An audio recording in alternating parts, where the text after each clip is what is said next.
Hello, I welcome you all to the civil point institute Indore. तो जैसा कि आप मेरे बारे में जानते हैं, मेरा नाम प्रभव शर्मा है, faculty the civil point institute. मैंने 2 बार गेट क्वालिफाई किया है विद सेकंड बेस्ट मार्क्स 62.88। 2 साल से ज़्यादा मुझे टीचिंग एक्सपीरियंस है। चांसलर अवार्ड बेल में सेलेक्ट हुआ हूँ। 2 साल मैंने रेलवे में भी काम किया है और ये सब मेरे सब्जेक्ट ऑफ एक्सपर्टीज़ हैं। तो अभी जो हम नया टॉपिक शुरू करने वाले हैं वो है हमारा काइनेटिक इंडिटर्मिनेंसी। ठीक है, ये भी काफ़ी इंपॉर्टेंट टॉपिक है। वेरियस एग्जाम्स में काफ़ी ज़्यादा यहाँ से भी क्वेश्चन बनते हैं। जो मेनली हमारे स्ट्रक्चर के क्वेश्चन बनते हैं स्टेट या जो आपके स्टेट एग्जाम्स होते हैं या जो एज लेवल के एग्जाम्स होते हैं, तो उसमें बेसिकली जो क्वेश्चन पूछते हैं हमसे वो डिटर्मिनेंसी से ही पूछते हैं। या तो आपसे स्टैटिक डिटर्मिनेंसी के बारे में पूछेंगे, स्टैटिक इंडिटर्मिनेंसी के बारे में पूछेंगे, या काइनेटिक इंडिटर्मिनेंसी के बारे में पूछेंगे। इन दोनों से ही ज़्यादातर क्वेश्चन आपके फ्रेम होते हैं। मतलब आप ये बोल सकते हो कि 90% चांसेस हमारे रहते हैं कि जो क्वेश्चन फ्रेम होते हैं वो इन्हीं टॉपिक से हमारे फ्रेम हो जाते हैं। ठीक है, चाहे आप ईएससी या गेट की भी बात करो तो जो हाईएस्ट प्रोबेबिलिटी होती है क्वेश्चन फ्रेम होने के वो यही टॉपिक रहते हैं। ठीक है, तो जैसे कि मैंने आपको स्टैटिक इंडिटरमिनेंसी डिस्कस किया है, तो मुझे नहीं लगता कि उससे बाहर कोई टॉपिक जाएगा। एक बार तो जो भी क्वेश्चन हमने किए एक बार आप खुद से भी करने की कोशिश करिएगा, और तो उसमें आपका लगभग सारी चीजें जो है कॉन्सेप्ट जो पॉइंट्स हैं वो कवर हो जाएंगे। थोड़ा सा आप रिवाइज करेंगे 1-2 बार और उसको, तो फिर वो परमानेंट ही हो जाएगा। ठीक, ऐसे ही हम काइनेटिक इंडिटरमिनेंसी भी डिस्कस करेंगे। यहाँ से भी कई बार क्वेश्चन फ्रेम हो जाते हैं। देखिए, एक बात आपको यहाँ पे याद रखनी है कि जब भी आप इस क्वेश्चन को आप ऐसे क्वेश्चन को अटेम्प्ट कर रहे हो ना, तो आपको क्वेश्चन 2 बार पढ़ना है। क्योंकि कई बार क्या होता है कि हमको स्टैटिक इंडिटरमिनेंसी काफी अच्छे से बनती है, तो हम ध्यान देते नहीं है कि काइनेटिक पूछे कि स्टैटिक पूछे, हम स्टैटिक का फॉर्मूला लगा देते हैं और स्टैटिक ही निकाल देते हैं। और कई बार ऐसा होता है कि हमसे स्टैटिक इंटरनल पूछी होती है, हम स्टैटिक निकाल देते हैं। हमसे कई बार स्टैटिक एक्सटर्नल पूछी होती है, हम स्टैटिक ही निकाल देते हैं। तो ये थोड़ी छोटी चीजें हैं जो गलती हो जाती हैं। कई बार हमारा जो लोडिंग प्लेन है वो वर्टिकल की जगह वर्टिकल दिया होता है और हम उसको जनरल लोडिंग कंसीडर करके क्वेश्चन सॉल्व कर देते हैं। तो ये छोटी छोटी सी बातें अगर आप याद रखोगे तो यहाँ से आपके जो क्वेश्चन है बहुत इजीली सॉल्व हो जाते हैं और यहाँ के नंबर जो होते हैं वो आपको बड़ी आसानी से मिल जाएंगे जो आपके इस टॉपिक के क्वेश्चन होते हैं। ठीक है, तो अभी जो हम बात कर रहे हैं वो बात करेंगे काइनेटिक इंडिटरमिनेंसी के बारे में। तो इसको भी पहले हम बेसिक समझते हैं कि इसका मतलब क्या होता है, किस तरीके से इसको निकालते हैं, और इससे भी कुछ रिलेटेड हम फिर क्वेश्चन कर लेंगे 4-5। तो जहाँ जितने भी आपके यहाँ के कॉन्सेप्ट हैं वो क्लियर हो जाएंगे। मैं आपको 2 तरीके से सॉल्व करना दिखाऊंगा, जो भी आपको सही लगे आप उससे एग्जाम में क्वेश्चन सॉल्व कर सकते हो। ठीक है, तो हम बात कर रहे हैं किसके बारे में, काइनेटिक इंडिटरमिनेंसी के बारे में।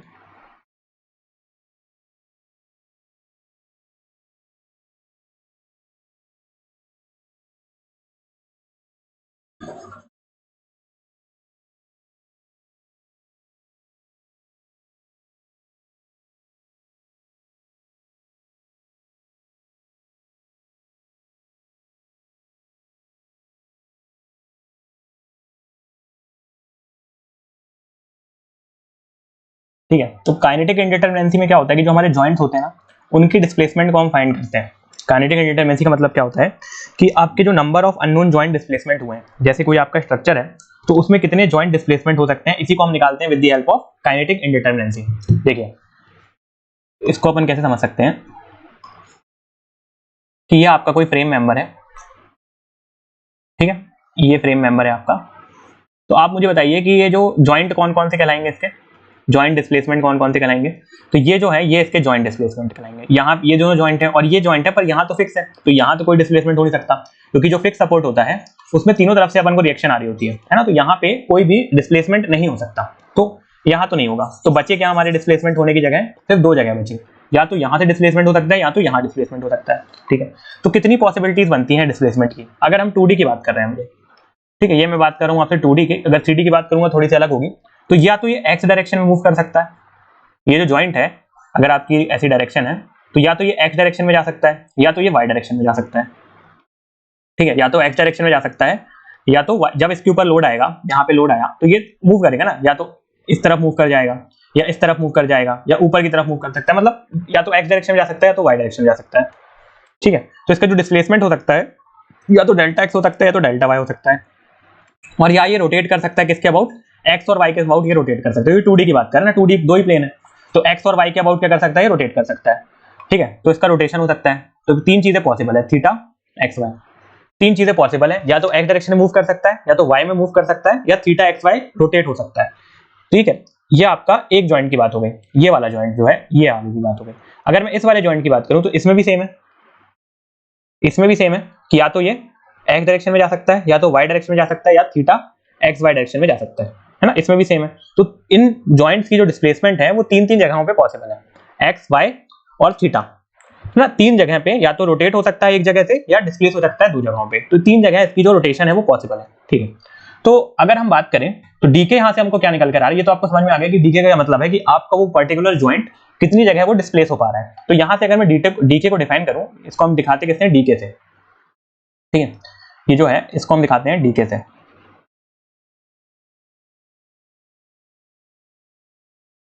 तो अगर हम डीके की बात करूं तो डीके का क्या मतलब है, डीके को डिफाइन करेंगे अगर हम, तो डीके मतलब क्या हो जाएगा, डीके मतलब आपका हो जाएगा कि number of unknown joint displacement, number of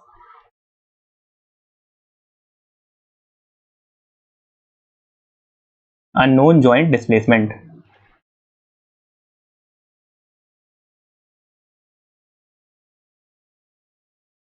number of unknown joint displacement को हम क्या बोलेंगे, डीके बोलेंगे, ठीक है। कितना आपका जो जॉइंट है वो कितनी डायरेक्शन में क्या हो पा रहा है, डिस्प्लेस हो पा रहा है, उसी को हम क्या बोलेंगे, डीके बोलेंगे, ठीक है। Joint displacements are taken to be unknown,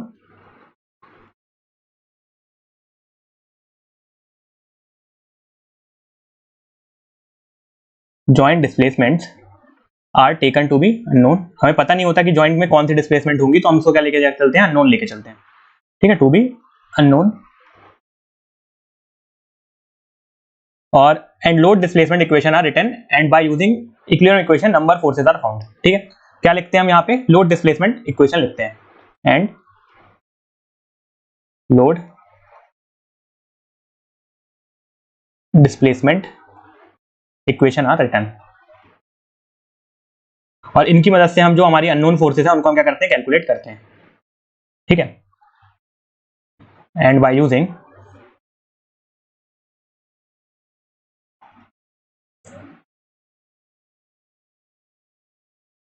equilibrium equation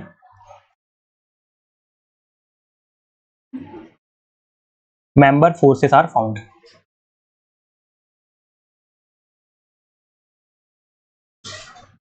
ठीक है। चलिए, तो ये हमारी बात हो गई कि डीके क्या होता है, कि कितने आपके अननोन जॉइंट डिस्प्लेसमेंट हैं, ठीक। इसकी मदद से हम क्या लिखते हैं, जो हमारे जॉइंट डिस्प्लेसमेंट होते हैं वो अननोन होते हैं, तो हम लोड डिस्प्लेसमेंट इक्वेशन लिखते हैं वहां पे, ठीक है। ये वैसे हम जो हमारा फोर्स मेथड और जो डिस्प्लेसमेंट मेथड होता है ना, उसमें फाइंड करते हैं, ठीक है। खैर हम उतनी डिटेल में जाएंगे नहीं उसमें भी। तो बेसिकली आप अभी सिर्फ इतना ही समझो कि जो डीके होता है वो कितना आपका जॉइंट है किसके डायरेक्शन में क्या हो सकता है, मूव करा सकता है या रोटेट हो सकता है, वही आपका डीके होता है, ठीक है। तो ये जो अननोन जॉइंट इक्वेशन होती है ना, इसी को हम क्या बोलते हैं, डिग्री ऑफ फ्रीडम। तो जैसे ये आपका पॉइंट है, ये तीन जगह पे मूव कर सकता है, एक्स वाई और थीटा एक्स वाई, तो इसकी जो डिग्री ऑफ फ्रीडम होगी, डिग्री ऑफ फ्रीडम यानी कि जिस जहां पे वो बंधा हुआ नहीं है वो जा सकता है आराम से। जैसे ये है, आप जा रहे हो, ठीक है, ये आप हो, ये आप जा रहे हो, तो आप यहाँ से डिग्री ऑफ फ्रीडम क्या है, अगर आप यहाँ पे खड़े हो तो आप इधर भी जा सकते हो, इधर भी जा सकते हो, इधर भी जा सकते हो, तो आपके पास तीन डिग्री ऑफ फ्रीडम है, आप तीनों में से किसी भी डायरेक्शन पे जा सकते हो, ठीक है। लेकिन अगर आप ऐसा रास्ता है तो आपका डिग्री ऑफ फ्रीडम क्या हो जाएगी, या तो आप इधर जा सकते हो या तो आप इधर जा सकते हो, तो आपका डिग्री ऑफ फ्रीडम क्या हो जाएंगे, दो। तो आपका जॉइंट यहाँ पे कितनी डायरेक्शन में जा सकता है, तीन, तो उसकी डिग्री ऑफ फ्रीडम क्या हो जाएगी यहाँ पे, तीन। ऐसे जब हम 3D की बात करेंगे तो एक जॉइंट की जो डिग्री ऑफ फ्रीडम होती है वो 6 होती है, क्योंकि वो 6 डायरेक्शन में मूव करा सकता है जब 3D की बात करेंगे, ठीक है। अभी हम 2D की बात कर रहे हैं। तो ये जो जॉइंट डिस्प्लेसमेंट होते हैं, ये जो अननोन जॉइंट डिस्प्लेसमेंट होते हैं, इसी को हम क्या बोलते हैं, डिग्री ऑफ फ्रीडम। तो डीके में कई बार क्या बोल देता है, हमको डीके ना बोल के हमको डिग्री ऑफ फ्रीडम फाइंड करने बोल देता है। तो डिग्री ऑफ फ्रीडम क्या होता है, किस पर्टिकुलर, मतलब डीके अलग है, डिग्री ऑफ फ्रीडम अलग है, ठीक है। डीके क्या है, डीके अलग है, डिग्री ऑफ फ्रीडम अलग है। पर डिग्री ऑफ फ्रीडम एक पॉइंट का जो है वो कभी कभी हमसे बोल देता है कि फाइंड करना है, तो उस पॉइंट में उसका जो जिस जिस डायरेक्शन में रोटेशन पॉसिबल है वही उसका क्या हो जाता है, डिग्री ऑफ फ्रीडम हो जाता है। तो these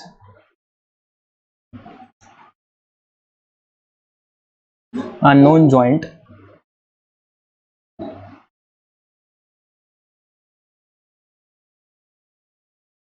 displacement are also known as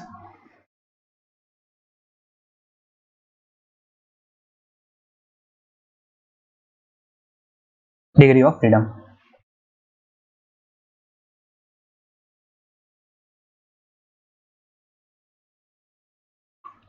ठीक है। तो ये आपकी बात हो गई किसके बारे में, डिग्री ऑफ फ्रीडम क्या होता है इसके बारे में, ठीक है।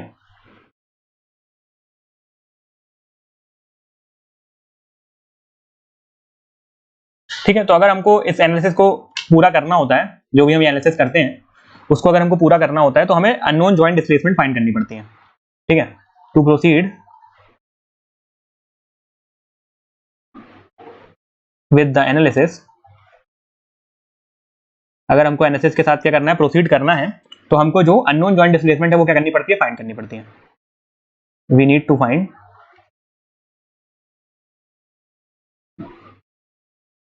Unknown joint displacement. जो अननोन जॉइंट डिस्प्लेसमेंट है वो हमको क्या करनी पड़ेगी, फाइंड करनी पड़ेगी। ठीक है, तो दिस अननोन जॉइंट डिस्प्लेसमेंट को हम क्या बोलते हैं, ये जो हमारी अननोन जॉइंट डिस्प्लेसमेंट होती है ना, इसी को हम क्या बोलते हैं, डिग्री ऑफ फ्रीडम बोलते हैं। इसी को हम बोलते हैं काइनेटिक इंडिटरमिनेंसी। ये जो हमारी अननोन जॉइंट डिस्प्लेसमेंट होती है, इसी को हम क्या बोलते हैं, kinetic indeterminacy. This unknown joint displacement, these unknown joint displacement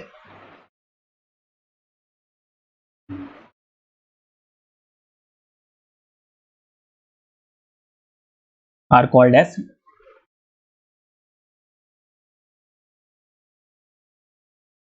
degree of freedom or kinetic indeterminacy. Degree of freedom or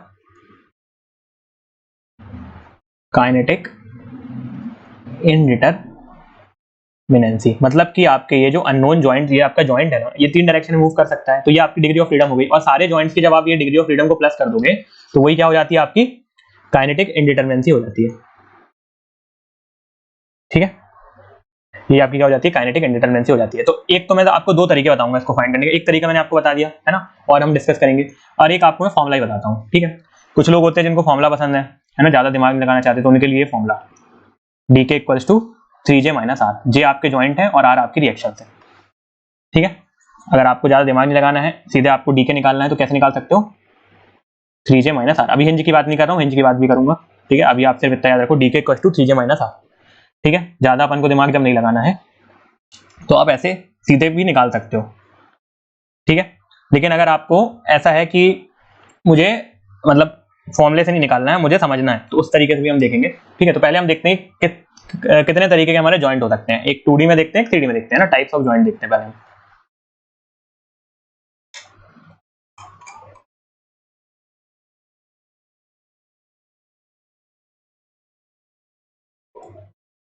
ठीक है, तो ये पहले हम देख लेते हैं टाइप्स ऑफ हमारे जो जॉइंट होते हैं ना, types of joint and degree of freedom.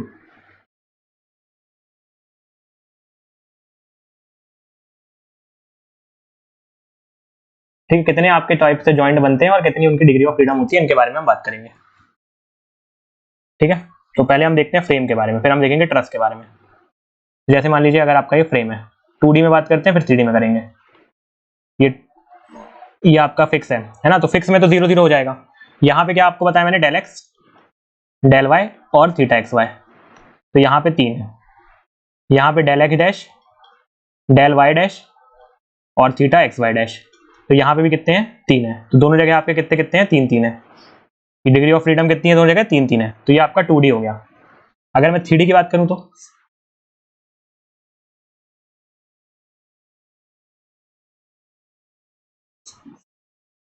ये आपका 3D हो गया। तो 3D में क्या होता है कि एक पॉइंट पे 6 होता है, 6 आप एक जॉइंट जो है 6 जगह रोटेट कर सकता है। कौन कौन सी 6 जगह रोटेट कर सकता है, आप बोलोगे कौन कौन सी जगह। देखिए, एक तो आपका थीटा डेल एक्स पे रोटेट कर सकता है, डेल वाई पे कर सकता है, और यहाँ तो 3D है तो डेल जेड में भी कर सकता है। ठीक है, ऐसे ही थीटा आपका एक्स वाई में जा सकता है, थीटा जो है आपका वाई जेड में जा सकता है, और थीटा आपका जेड एक्स में जा सकता है। टोटल कितने हो गए, 6।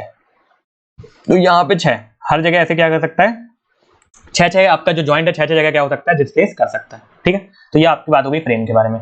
अगर मैं बात करूं ट्रस के बारे में, अगर मैं बात करूं किसके बारे में, ट्रस के बारे में, ट्रस तो हमेशा हिंज होता है ना, कभी ट्रस फिक्स नहीं होता, क्योंकि वहां पे मूवमेंट नहीं आती, ये बात तो आपको पता ही है।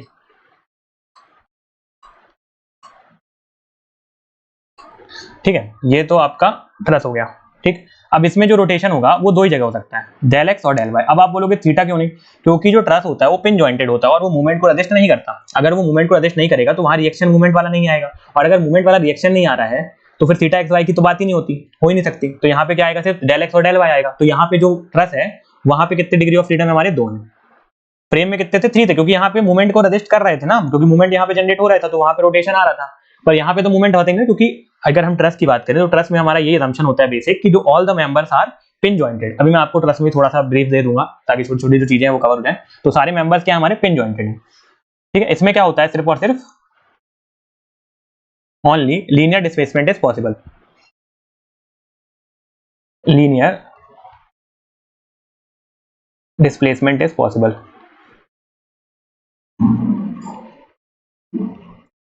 सिर्फ और सिर्फ आपकी लीनियर डिस्प्लेसमेंट क्या होती है, पॉसिबल होती है, ठीक है। As no bonding movement is there, कोई भी बेंडिंग मूवमेंट नहीं आती यहाँ पे, तो there will be no angular displacement, theta इसलिए यहाँ पे नहीं आ रहा, ठीक है। As no bending movement is there,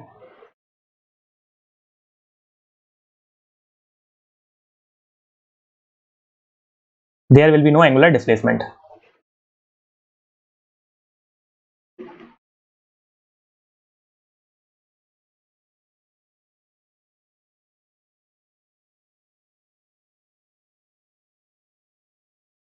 कोई भी यहाँ पे एंगुलर डिस्प्लेसमेंट नहीं, ठीक है।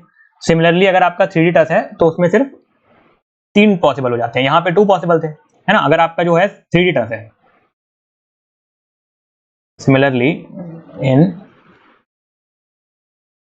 3D truss joint 3 displacements are possible, 3 displacements are possible, ठीक है। डेल एक्स, डेल वाई और डेल जेड, तो 3 डिस्प्लेसमेंट पॉसिबल होती है अगर आपका 3D हो। बाकी अगर 2D है तो 2 पॉसिबल है ना। समझ में आएगा होगा आपको ये कि यहाँ पे हम क्या करना चाह रहे हैं। मैं आपको सिर्फ ये बताना चाह रहा हूँ कि आपका जॉइंट कितनी डायरेक्शन में डिस्प्लेस हो रहा है। सिर्फ डीके में अगर आप सिर्फ एक वर्ड में या एक लाइन में इसको समझना चाहते हो तो इसका मतलब यही है कि आपका जो पॉइंट है वो कितने, आपका जो जॉइंट है वो कितने डायरेक्शन में मूव कर सकता है फ्रीली। चलिए अब अपन क्वेश्चन समझते हैं, 3D से चालू करते हैं, फिर 2D के कुछ क्वेश्चन देखेंगे, है ना। पहले मैं आपको डायरेक्ट दिखाता हूँ, फिर आपको फॉर्मूले के थ्रू भी दिखाऊंगा, ठीक है। अभी आप डायरेक्ट देख लो क्वेश्चन, फिर हम कुछ फॉर्मूले के थ्रू भी देखेंगे, ठीक है।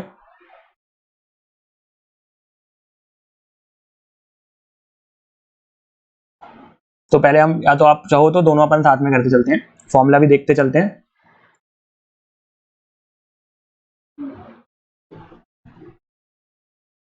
क्वेश्चन करने के पहले एक आप ये फॉर्मुले लिख लीजिए, और है ना। पहले तो हम बिना डायरेक्ट करके देखते हैं, फिर हम फॉर्मुले के थ्रू भी करके देखेंगे, है ना। पहले आप छोटे से फॉर्मुले लिख लीजिए।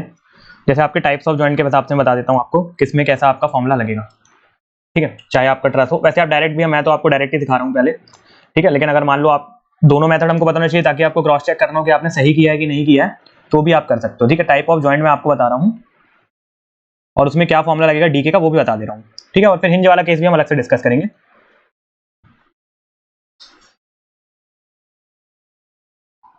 Total possible degree of freedom और यहाँ पे आपका डीके, ठीक है। तो पहला आपका केस बनता है कि अगर आपका रिजिड जॉइंटेड प्लेन फ्रेम है, रिजिड जॉइंटेड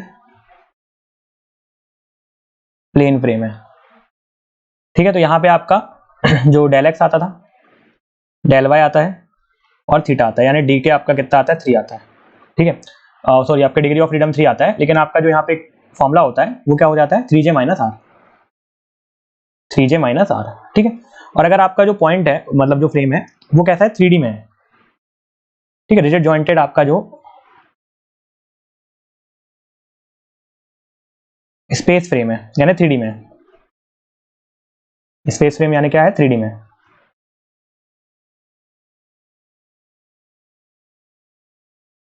ठीक है। तो 3D में आपका क्या आता है, डेल एक्स आता है, डेल वाई आता है, डेल जेड आता है, थीटा एक्स आता है, थीटा वाई आता है और थीटा जेड आता है, ठीक है। तो यहाँ पे क्या आ जाता है, 6j माइनस आर, ठीक है। 3D का केस हो गया।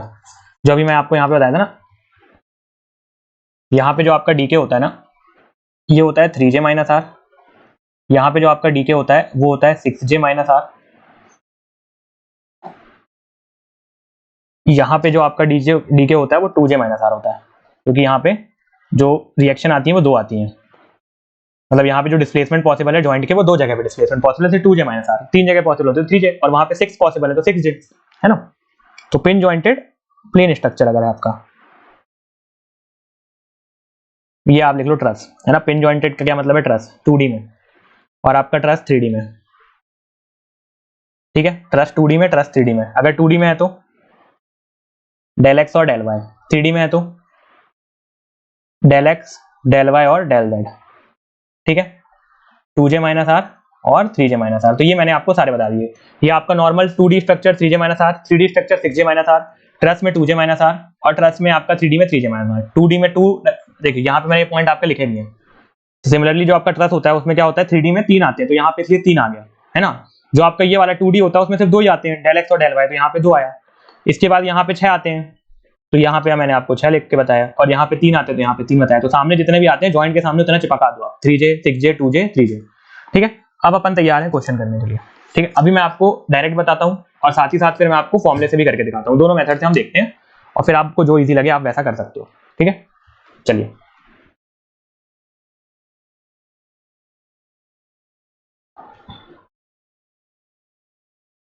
तो अगर हम क्वेश्चन पहले 3D वाले करते हैं, ठीक है, फिर 2D वाले करेंगे।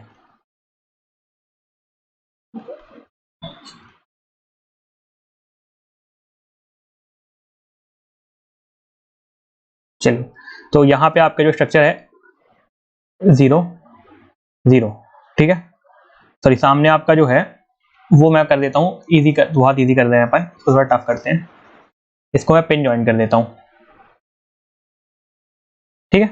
चलिए, तो अब मुझे बताइए ये वाला कितनी जगह मूव कर सकता है, ये वाला जॉइंट 6 जगह दिखाया मैंने आपको, del X del Y del Z, theta X theta Y theta Z, ठीक। ये वाला भी 6 जगह, ये वाला भी 6 जगह। थोड़ा अपन दूसरे कलर से लिख लेते हैं,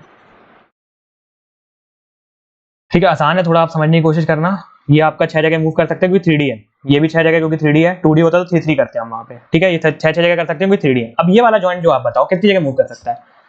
यहाँ पे एक रिएक्शन ऐसी आ रही होगी, ठीक है, और एक रिएक्शन ऐसी आ रही होगी, तो कहां मूव कर सकता है। मूवमेंट तो हम रजिस्ट नहीं करा पा सकते इसमें, तो अगर ये 2D होता तो एक ही मूवमेंट आती, पर ये 3D है तो यहाँ पे तीनों डायरेक्शन मूवमेंट आ सकती है। तो ये कितनी, यहाँ पे क्या क्या आ जाएगा, theta X Y, theta Y X, sorry theta Y Z और थीटा जेड एक्स, 3 मूवमेंट आ सकती है। तो यहाँ पे कितने जगह मूव कर सकता है, 3 जगह, क्योंकि 3D है, और यहाँ भी 3 जगह। अगर 2D होता तो 1 1 होता है यहाँ पे। तो टोटल कितने हो गए, 6 plus 6 plus 6 plus 6 plus 3 plus 3, तो डी के क्या हो गया आपका 30, डी के क्या हो गया आपका 30। पर आप बोल रहे हो नहीं मुझे ऐसे नहीं करना, मुझे ऐसे नहीं करना, मुझे समझ में नहीं आया ऐसे, तो हमने यहाँ पे फॉर्मूला भी लिखा है, ठीक है। अब आप बोल रहे हो कि नहीं मैं ऐसे नहीं कर पाऊंगा, मेरे को समझ में आ रहा है कि 6 6 कैसे आ गया। वैसे मैंने कई बार बता दिया आपको, लेकिन अगर मान लीजिए आपको फिर भी समझ में नहीं आया कि 6 6 कैसे आ गया, तो हम करते हैं किस तरीके से, दूसरे तरीके से करते हैं इसको, ठीक है। अब आपको मैं फॉर्मूले से बता देता हूँ। डी के आपका क्या है, डी के आपका 6j माइनस आर है, ठीक है, 6 इंटू j माइनस आर। अब आप ज्वाइंट गिन लो, 1 2 3 4 5 6, 1 2 3 4 5 6 7 8, ज्वाइंट कितने हो गए आपके, 1 2 3 4 5 6 7 8।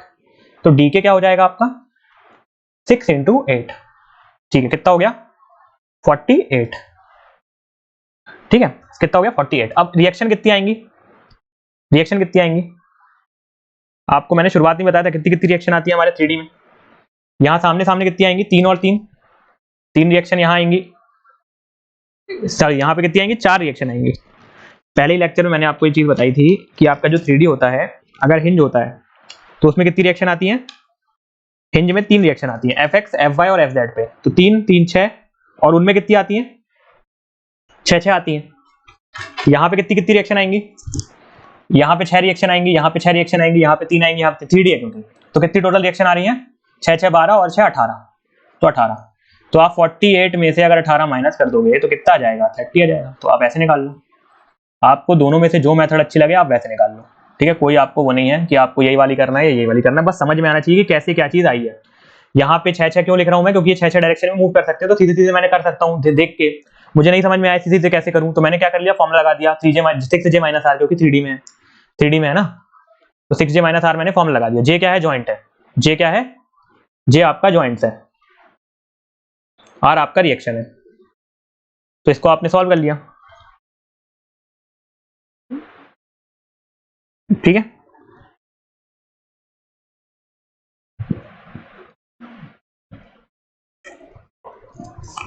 तो इस तरीके से आप इसको सॉल्व कर सकते हो। चलो एक आध क्वेश्चन और देखते हैं और अच्छे समझ में आएगा अभी आपको। तो ये जॉइंट आपका अगर आप ऐसे देखो तो 6 6, और अगर ऐसे बात करोगे तो 6 आपका जॉइंट कितने थे आपके, 1 2 3 4 5 6 7 8, तो 6 × 8 48, और रिएक्शन यहाँ पे 3D है तो 3 यहाँ आएंगी, 3 यहाँ आएंगी, 6 आएंगी, 6 आएंगी, जब मैंने आपको पहले लेक्चर में बता दिया था ये चीज। चलिए दूसरा क्वेश्चन देखते हैं हम, और थोड़ा इसको अच्छे समझने की कोशिश करते हैं।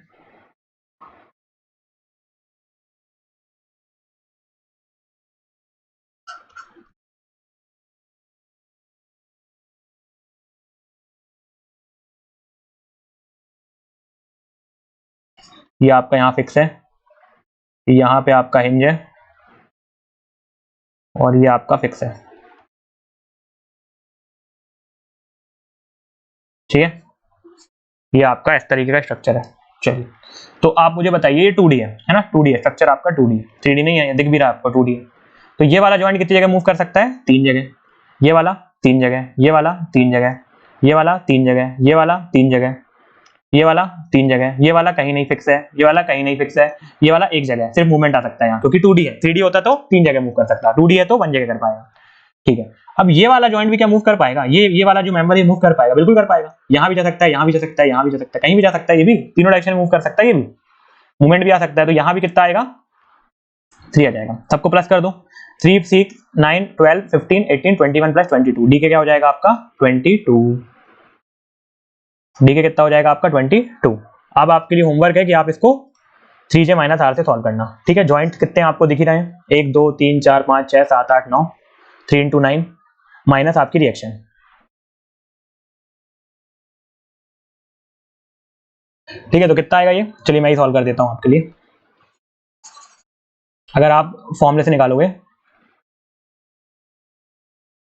फॉर्मूले से अगर आप निकालना चाहोगे तो आपका डी के क्या होता है, 3j minus are, 3 into joint कितने गिन लो, 1 2 3 4 5 6 7 8 9, 9 नहीं है, गलत हो जाएगा आपका, 10 है, क्यों, ये वाला भी तो जॉइंट है, तो यहाँ पे कितना हो जाएगा 10, माइनस रिएक्शन कितनी आएंगी, 3 3 6 और 2 8, तो कितना हो गया 30 माइनस 8 यानी कि 22। तो इस तरीके से भी आप चाहो तो सॉल्व कर सकते हो, ठीक है। चलिए अब अपन देखते हैं थोड़ा हिंज का कॉन्सेप्ट। इसमें थोड़ा सा हिंज का कॉन्सेप्ट क्या है, अलग है। इसमें जो हिंज होता है ना वो माइनस ना होते हुए प्लस होता है, यहाँ पे जो हमारा हिंज होता है वो माइनस ना होते हुए क्या होता है, प्लस होता है, ठीक है। ये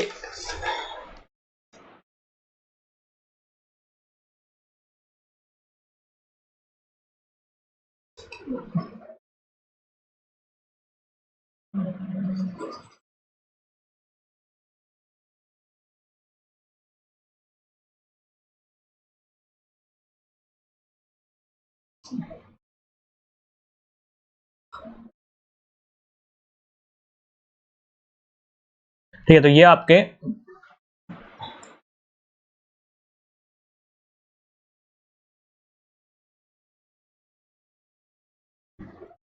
अब हम बात करते हैं किसके बारे में, हिंज के बारे में। हिंज का थोड़ा सा जो फॉर्मूला है वो थोड़ा सा अलग है, ठीक है। इंटरनल हिंज या आपका जॉइंट हिंज होता है अगर, तो उसमें थोड़ा सा फॉर्मूला हमारा चेंज हो जाता है।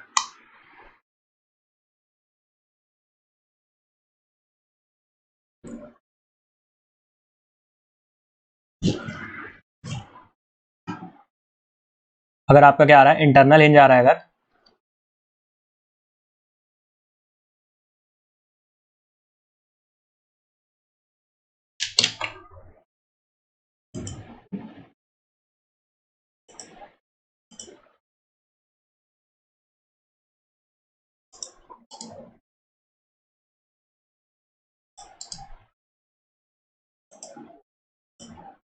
ठीक है, अगर आपका क्या आ रहा है इंटरनल हिंज या आपका जॉइंट हिंज आ रहा है तो क्या होगा,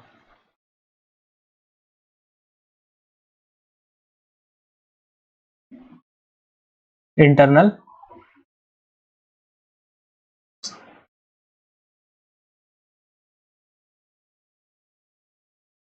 इंटरनल और जॉइंट हिंज,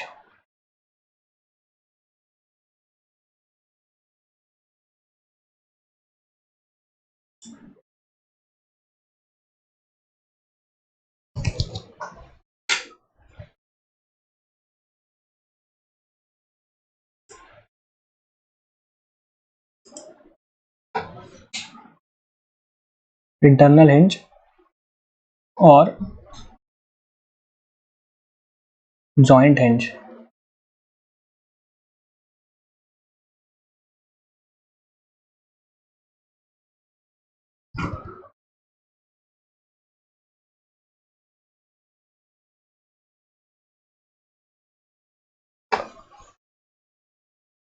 चलिए, तो अगर आपकी हिंजेस आ जाती है अंदर तो फिर हम क्या करेंगे, है ना, हिंजेस के आने से क्या फर्क पड़ता है उसके बारे में बात करते हैं। तो अगर आपके जो if the hinges are introduce, अगर हिंजेस आ जाती हैं आपके फ्रेम में तो फिर डीके में क्या फर्क आता है। If the hinges are introduced they will produce some additional degree of freedom, are introduced they will produce some additional degree of freedoms, some additional degree of freedom। देखिए क्या बोल रहा हूं मैं कि अगर आपका कोई मेंबर है, ठीक है, ये आपका मेंबर है, तो यहाँ पे तो उसकी डिग्री ऑफ फ्रीडम 3 थी, यहाँ 3 थी और यहाँ 3 थी, ठीक है। अगर आपके बीच में कोई हिंज आ जाता है, यहाँ पे अगर कोई हिंज आ जाता है तो क्या फर्क पड़ेगा। अगर यहाँ पे हिंज आ सकता है तो वो अब 4 डायरेक्शन में और मूव कर सकता है। ये हिंज की वजह से, हिंज क्या होता है, अगर आपका ये मेंबर है और यहाँ पे मैंने हिंज ले आया तो अब ये मेंबर इस तरीके से रोटेट हो सकता है ना, हिंज के अबाउट मूवमेंट हो सकती है। तो आपका क्या हो सकता है कि ये एक्स डायरेक्शन में मूव कर सकता है, वाई डायरेक्शन में मूव कर सकता है, ठीक है। और आपका थीटा 1 और थीटा 2, ये वाला भी थीटा, ये वाला मेंबर थीटा जा सकता है, ये वाला मेंबर थीटा जा सकता है, थीटा 1 और थीटा 2, तो दोनों डायरेक्शन में आपका क्या हो सकता है, मूव हो सकता है, ठीक है। तो इससे आपको ये समझ में आएगी अगर कोई भी इंटरनल हिंज आती है, इंटरनल है ना, सिर्फ अभी मैं किसी बात कर रहा हूँ इंटरनल, अभी एक्सटर्नल की बात नहीं कर रहा हूँ। एक्सटर्नल यानी यहाँ पे होगी जब एंड पे तो उसको हम एक्सटर्नल बोलेंगे। तो अगर कोई भी इंटरनल हिंज आती है, each internal hinge will add 4 degree of freedom, each internal hinge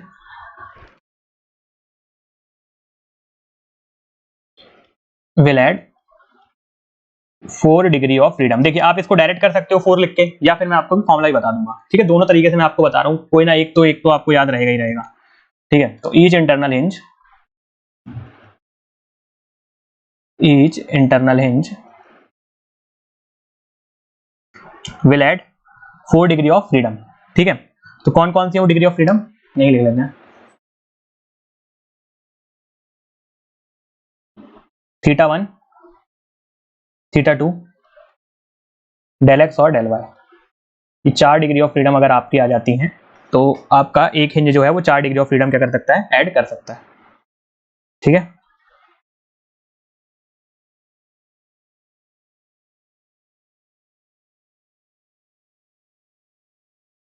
चार आपकी ये ऐड कर सकता है। तो every hinge member 4 degree of freedom आती है। लेकिन अगर ज्वाइंट होता है तो ये आपकी क्या है, ये आपकी मैं इंटरनल हिंज की, चलो अलग अलग देख लेते हैं ना, इंटरनल हिंज की बात कर रहे हैं यहाँ पे, ठीक है, सिर्फ और सिर्फ इंटरनल हिंज पे। अगर अंदर कहीं पे हिंज है तो 4 ऐड करता है। अगर मान लीजिए ज्वाइंट हिंज है तो इंटरनल नहीं है, अब ज्वाइंट पे हिंज है, नेक्स्ट हम देखते हैं अगर ज्वाइंट पे हिंज है तो।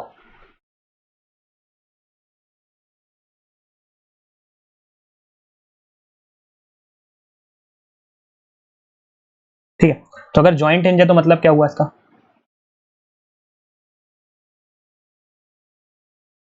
ये आपका मेंबर है और जो ज्वाइंट है ना आपके, वहां पे हिंज लगा हुआ है, यहाँ पे हिंज लगा हुआ है, ये अलग हो जाएगा। आप बोलोगे यहाँ भी तो 4 होगा, नहीं यहाँ पे 4 नहीं होगा, यहाँ पे कितना होगा, 3 होगा। कैसे होगा 3, अभी तो मैंने बताया 4 जगह आप रोटेट कर सकते हो एक्स वाई, और एक आपका मेंबर वाई डायरेक्शन में और एक डायरेक्शन में, तो थीटा हो सकता है, तो 2 डायरेक्शन में मूव कर सकता है। तो if 2 members are meeting at a joint, if 2 members are meeting at a joint, if 2 members are meeting at a joint, it is connected by a joint hinge। Joint hinge से भी हम उसको connect, 2 member को हम आपस में connect कर सकते हैं with the help of joint hinge. इनको आपस में हम कनेक्ट करते हैं, जैसे आपका दरवाजा कनेक्ट होता है आपकी दीवार से, तो 2 मेंबर कनेक्ट हो रहे हैं, जॉइंट हिंज से हम कनेक्ट कर देते हैं। वैसे यहाँ पे भी हम 2 मेंबर्स को जॉइंट हिंज से कनेक्ट कर सकते हैं, पर वो मूवमेंट को रजिस्ट नहीं करा पाएगा, वो जो है वो मूवमेंट को रजिस्ट नहीं कर पाएगा। तो 2 members are meeting at a joint that is connected by joint hinge, that is connected by joint hinge, ठीक है। आपके जो कनेक्शन है वो किसकी मदद से है, जॉइंट हिंज की मदद से है, ठीक है। तो क्या हो रहा है इसमें, out of these 4 3 are already considered.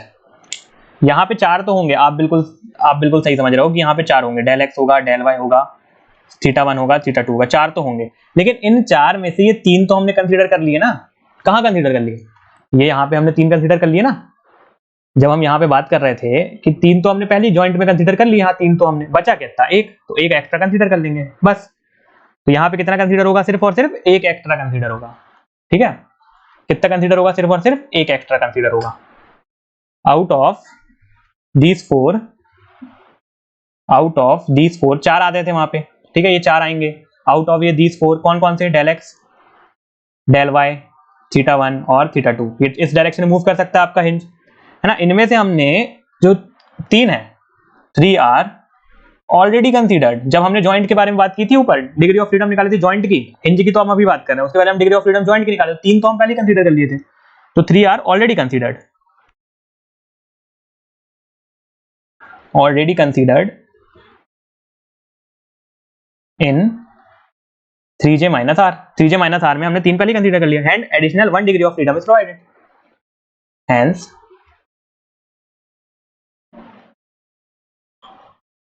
Additional 1 degree of freedom is provided.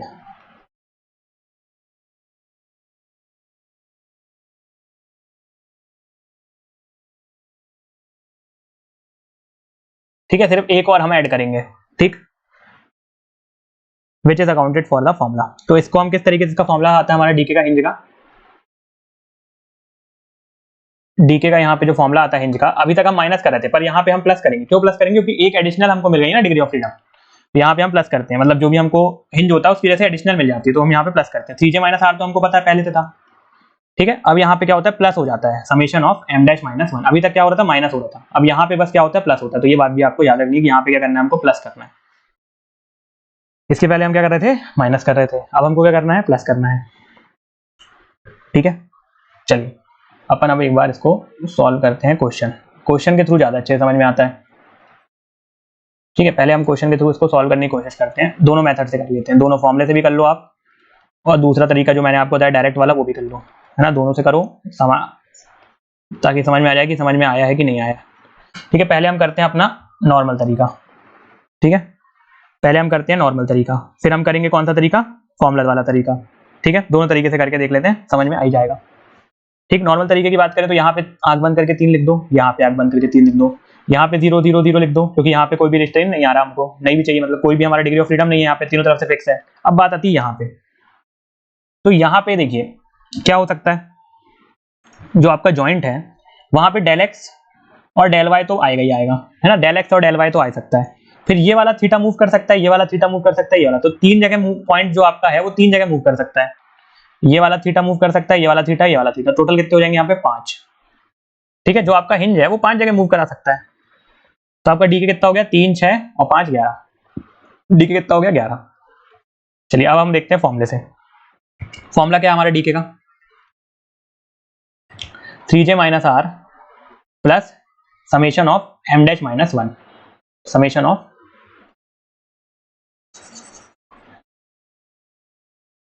D K equals to 3j minus R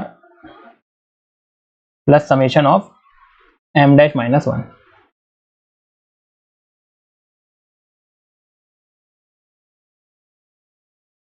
ठीक है।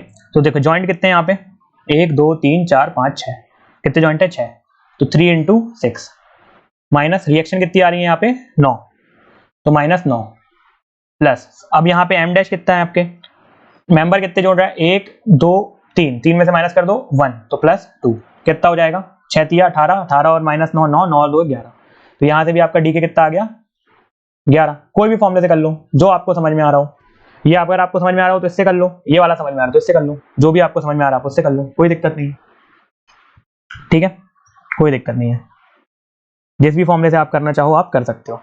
चलिए एक और क्वेश्चन देखते हैं,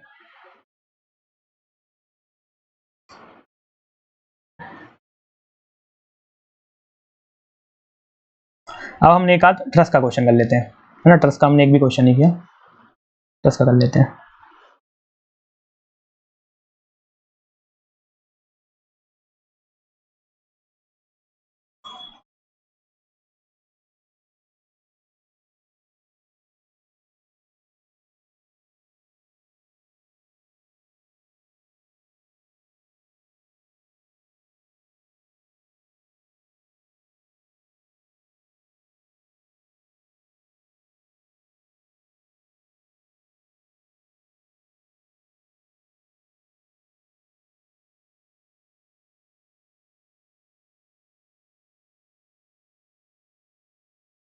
चलिए, तो ये आपका क्वेश्चन है।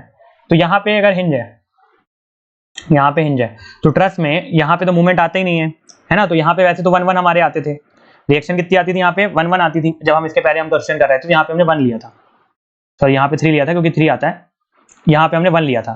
पर 1 इसलिए लिया था क्योंकि वो जो हमारा सपोर्ट था वो कौन सा था, फ्रेम था। फ्रेम में तो मूवमेंट आती है पर ट्रस में तो मूवमेंट नहीं आती, तो यहाँ पे कोई भी रिएक्शन नहीं आएगा। मतलब रिएक्शन तो 2 आएंगे पर यहाँ से हमको कोई भी रिस्ट्रेन नहीं चाहिए, मतलब डिग्री ऑफ फ्रीडम यहाँ पे 0 ही है क्योंकि यहाँ पे मूवमेंट आता ही नहीं है। यहाँ पे 2 आएगा ये वाले जॉइंट पे, ये वाले जॉइंट पे 2 आएगा, ये वाले जॉइंट पे 2 आएगा और ये वाले जॉइंट पे 2 आएगा। तो कितना हो जाएगा, 8 हो जाएगा। टोटल कितने हो जाएंगे हमारे डीके की वैल्यू क्या हो जाएगी, 8 हो जाएगी। ये एक तरीका है। दूसरा तरीका आपको मैंने क्या बताया, डीके का फॉर्मूला क्या होता है ट्रस के लिए, 2j माइनस आर। रिएक्शन कितनी आएंगी, 2 यहाँ 4।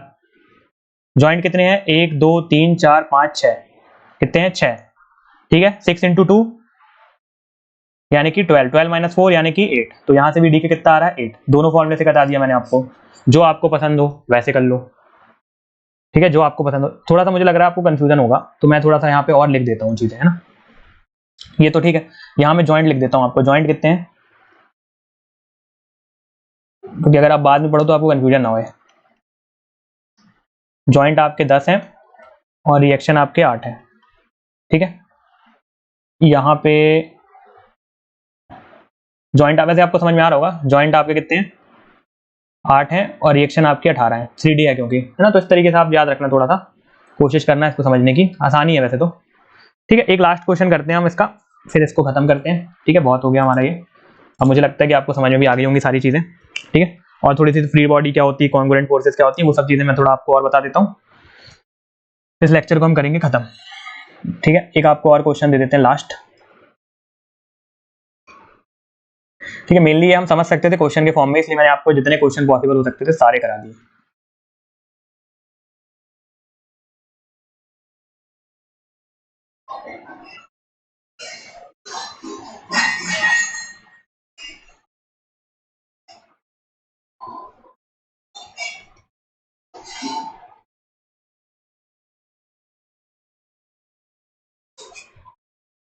ये यहाँ पे इंज है। अब बताओ आप इसका आंसर, देखो आंख बंद करो सीधे और जहां जहां आपको ज्वाइंट दिख रहे हैं वहां 3 3 लिख दो, 3 3 6 3 9, ठीक। यहाँ पे 0 क्योंकि यहाँ पे फिक्स है, 0 0 कुछ नहीं आएगा। हिंज में क्या होगा, एक तो आपका डेल एक्स और डेल वाई फिक्स है 2, और कितनी जगह मूव कर सकता है, एक यहाँ थीटा, यहाँ थीटा, यहाँ थीटा, यहाँ थीटा, कितने हो गए 4, और एक और 2 और अपने एक्स और डेल वाई, यानी कि टोटल कितने हो गए 6, टोटल कितने हो गए 6, ठीक है। तो प्लस कर लो इसको, 3 6 9, 9 और 6 15, और 3 ये 18, और एक हिंज और ले लो आप यहाँ पे, चलो एक हिंज हम यहाँ पे और ले लेते हैं। तो यहाँ पे कितनी आ जाएंगी 4, डेल एक्स और डेल वाई पहले से था। इंटरनल रेंज में कितना आता था 4, मैंने आपको डायरेक्ट बताया था ना, इंटरनल रेंज में कितने आते हैं 4 आते हैं, और ये एंड वाले हिंज में 1 आता, लेकिन ये एंड पे हिंज है नहीं, तो टोटल कितना हो जाएगा, के डी के जो आपका कितना हो जाएगा 22 हो जाएगा, डी के आपका हो जाएगा 22। अब आपके लिए होमवर्क है कि आप किससे करोगे, फॉर्मूला से करोगे। कौन सा फॉर्मूला लगाओगे यहाँ पे, 3j minus R plus summation of M dash minus 1, ये आपको सॉल्व करना है। जॉइंट आपके कितने हैं, 1 2 3 4 5 6 7 8, जॉइंट आपके 8 हैं, रिएक्शन कितनी आएंगी 3 6 9, ठीक है। 3 इंटू 8 माइनस 9। अब आपको ये पता लगाना है कि ये एम डैश, अब ये आपको खुद ही करना है, ठीक है। कितने आपके मेंबर ज्वाइंट हो रहे हैं उसमें से -1 करो, चलो मैं बता देता हूँ, 1 2 3 4, 4 माइनस 1 कितना होगा 3, प्लस यहाँ पे कितने हैं 2, तो 4, तो यहाँ पे आपको कर देना है +4, तो कितना हो जाएगा 8 दिया 24, 24 में से गया, कुछ गलत कर दिया, 1 2 3 4 5 6 7 8, 1 2 3 4 5 6 7 8, हाँ 8 सीधा 32, 32 में से गए 9, तो बचा कितना 24, 24 में से गया 9, कुछ गलत किया है, ठीक है। आप एक बार करके देखना इसको, ठीक है, फॉर्मूले कैसे, बाकी नहीं बने तो आप बताना, ठीक है।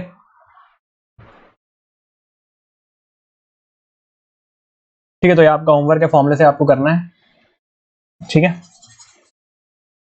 इसके बाद हम 2 3 चीजें और देख लेते हैं, जैसे कि आपको कभी कभी क्वेश्चन पूछ लेता है कि फ्री बॉडी क्या होता है, ठीक है, फ्री बॉडी क्या होता है।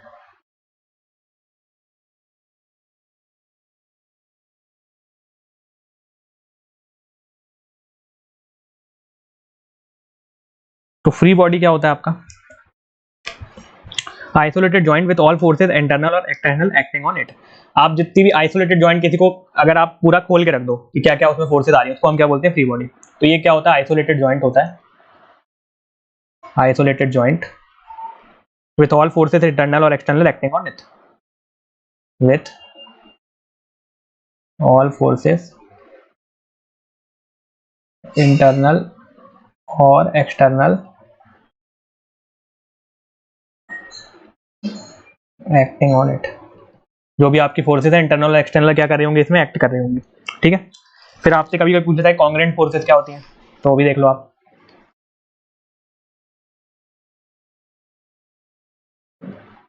कॉन्ग्रेंट फोर्सेस,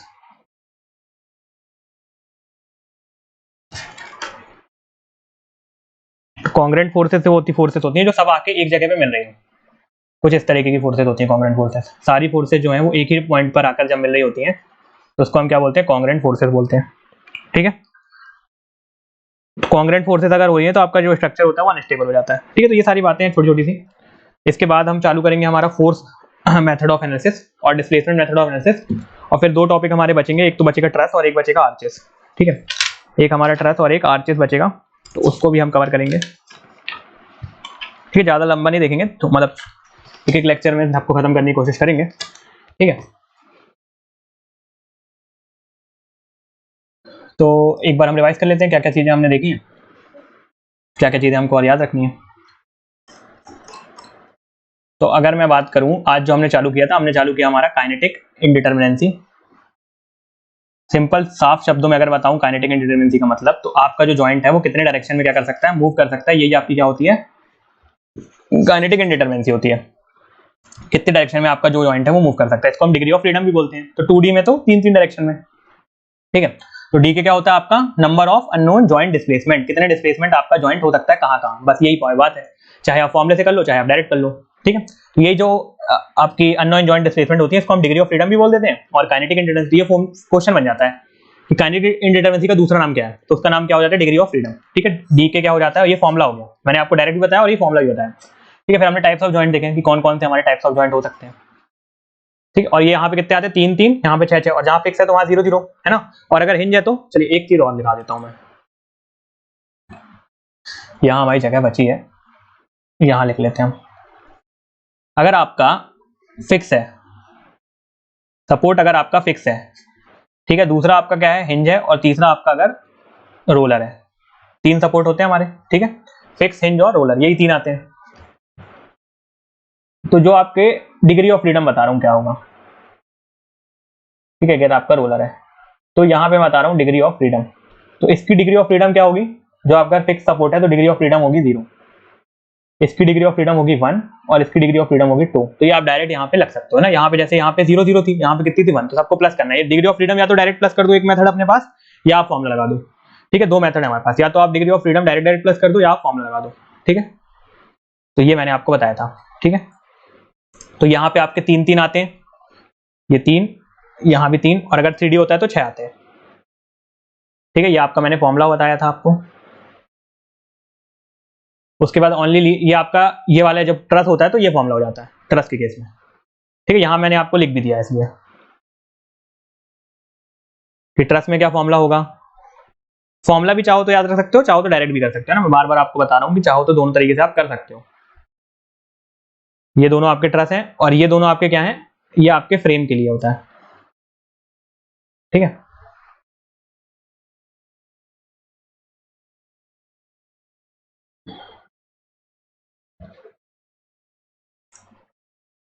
ठीक है। तो याद रखना, ये इंपॉर्टेंट है सारे फॉर्मुले। आप चाहो तो दोनों तरीके से याद रख सकते हो, फॉर्मुला भी रख सकते हो, डायरेक्ट मेथड। ये मैंने आपको हर क्वेश्चन मैंने आपको डायरेक्ट मेथड से भी बताया है और फॉर्मुला मेथड से बताया है। ठीक है। हर क्वेश्चन आपको मैंने मेथड 1 और मेथड 2 दोनों से बताया। ये आपका मेथड 1 है,